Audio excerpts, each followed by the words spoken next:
அண்மை செய்தியாக பார்த்து வருகிறோம். இஸ்ரேல் மீது தாக்குதல் நடத்தியவர்கள் யாராக இருந்தாலும் அவர்களுக்கு தக்க பதிலடி கொடுக்கப்படும் என்று இஸ்ரேல் பிரதமர் நெதன்யாகு திட்டவட்டமாக தெரிவித்திருக்கிறார். இது தொடர்பான மேலும் விவரங்களோடு இணைகிறார் எமது செய்தியாளர் வெங்கட்ரமணன். வணக்கம். மேலும் விவரங்கள். லெபனன் நாட்டில் உள்ள ஒரு அமைப்பு தான் ஹிஸ்புல்லா. இந்த ஹிஸ்புல்லாவுடைய ராணுவ தளபதியை கடந்த மாதம் இஸ்ரேல் கொள்ளையடித்து அவர்களை இஸ்ரேல் நாட்டைச் சேர்ந்த அவர்கள் கொள்ளையடிப்பார்கள். இந்த நிலையில் இஸ்ரேலில் தற்பொழுது பெரும் பதற்றம் என்பது ஏற்பட்டிருக்கிறது. இந்த ஹிஸ்புல்லா அமைப்பினர் அந்த ராணுவக்கு கொலை செய்ததை கண்டித்து தற்பொழுது வான்வழி தாக்குதலை இஸ்ரேல் மீது நடத்தி இருக்கிறது. இந்நிலையில் இஸ்ரேலும் பதில் தாக்குதலை நடத்தியிருக்கிறது. இஸ்ரேல் நகரங்கள் மீது ராக்கெட் தாக்குதல் நடத்த உள்ளதாக தற்பொழுது ஹிஸ்புல்லா அறிவித்ததை அடுத்து இஸ்ரேலில் தற்பொழுது ஒரு ஆலோசனை கூட்டம் என்பது தற்பொழுது நடைபெற்றுக் கொண்டிருக்கிறது.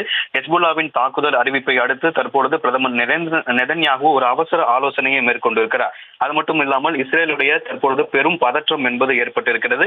இந்த ஹிஸ்புல்லா அமைப்பினர் இஸ்ரேல் மீது வான்வழி தாக்குதலை நடத்தியிருக்கிறார்கள். தொடர்ந்து இஸ்ரேலும் பதில் தாக்குதலை நடத்தியிருக்கிறது. இந்த ஹிஸ்புல்லாவுடைய ராணுவ தளபதி அவர்களை இஸ்ரேல் அமைப்பு படுகொலை செய்ததை கண்டித்து ஹிஸ்புல்லா இந்த தாக்குதலை மேற்கொண்டிருப்பதாக தகவல் வெளியாகி இருக்கிறது. இஸ்ரேல் மீது தாக்குதல் நடத்திய அந்த ஹிஸ்புல்லா அமைப்பினருக்கு வான்வழி தாக்குதல் ஒரு பதிலடி கொடுக்கப்படும் அப்படின்னு இஸ்ரேலுடைய பிரதமர் நெதன்யாகு தெரிவித்திருக்கிறார். இஸ்ரேல் மீது தாக்குதல் நடத்தியவர்கள் யாராக இருந்தாலும் அவர்களுக்கு கண்டிப்பாக பதிலடி கொடுக்கப்படும் அப்படின்னு தெரிவித்திருக்கிறார்.